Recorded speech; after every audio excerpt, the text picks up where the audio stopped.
Hi, welcome to the Eco Lodge. Come on in.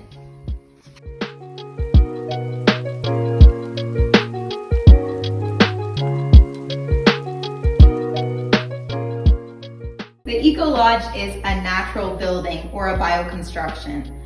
Our walls are made from cob and they're about 16 inches thick. That helps us with passive climatization and keeps the climate in here really comfortable.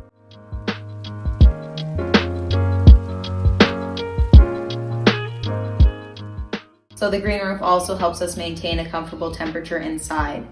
If you look out in the garden, we have our system for waste management to fertilize these beautiful bananas. The Eco Lodge is located on a permaculture farm, Eco Caminos, here in the Sierra region of Rio de Janeiro amidst the Atlantic forest.